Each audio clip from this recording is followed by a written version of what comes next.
নমস্কার, বংরাধুনি রান্না করে ফিরে এলাম আরও একটি নতুন পর্বে। আজকে আমার এই রেসিপিটা দেখুন, তালের মালপোয়া কীভাবে করব, কী কী লাগবে। আর তার মাঝখানে চলে যাই।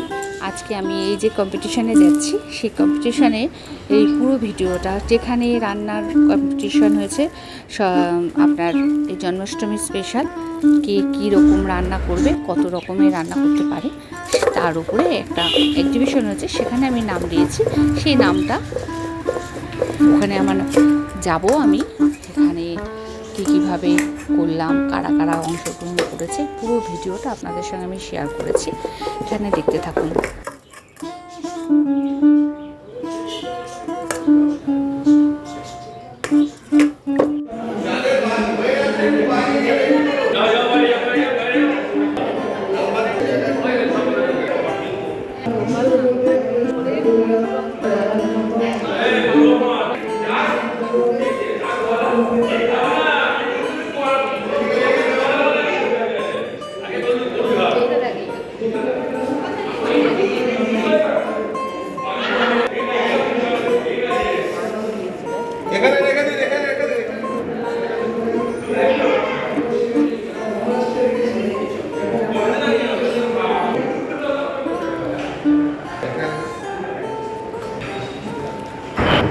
বন্ধুরা, এটা আমার, দেখুন আমি এখানে 6 রকমের রান্না করে এখানে দিয়েছি।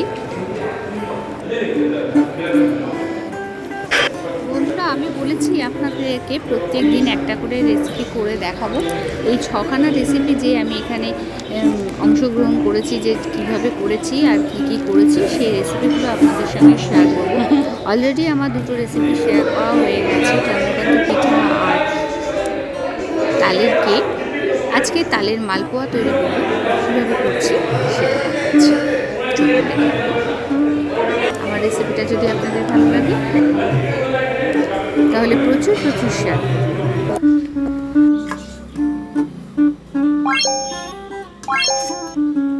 তালের মালপোয়া করব। তালের মালপোয়া করতে লাগবে সুজি। মেজারমেন্ট কাপে 1 কাপ সুজি নিয়েছি,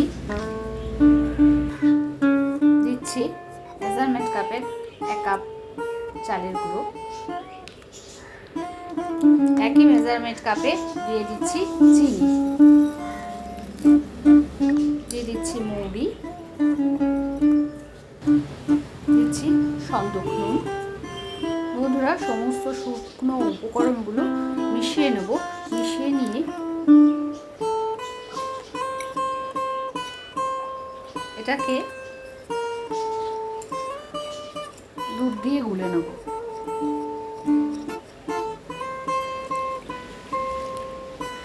মেজারমেন্ট কাপের 1 কাপ দুধ আমি প্রথমে দিয়ে দিচ্ছি।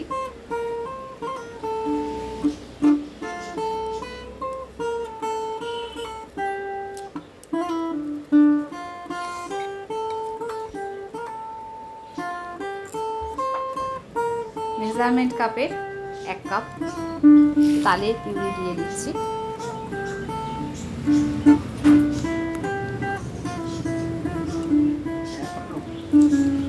ভালো করে মিশিয়ে নেব।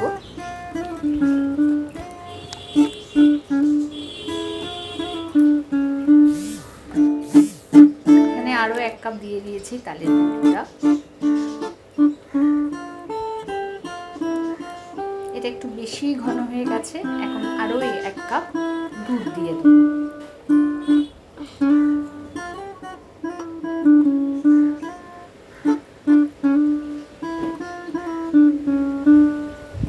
এটাকে ভালো করে গুলে নিতে হবে। বন্ধুরা, দেখুন ঠিক এরকম হবে গোলাটা। এবার এটাকে ভেজে নিতে হবে। বন্ধুরা, এখানে একটা তেল গরম হয়ে গেছে একটা পাত্রে।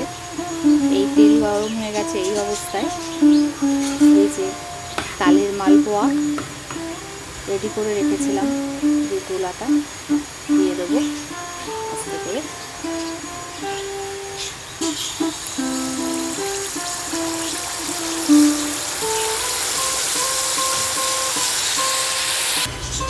এক পিঠ উল্টে দিয়েছি, আর এক পিঠও হয়ে গেছে।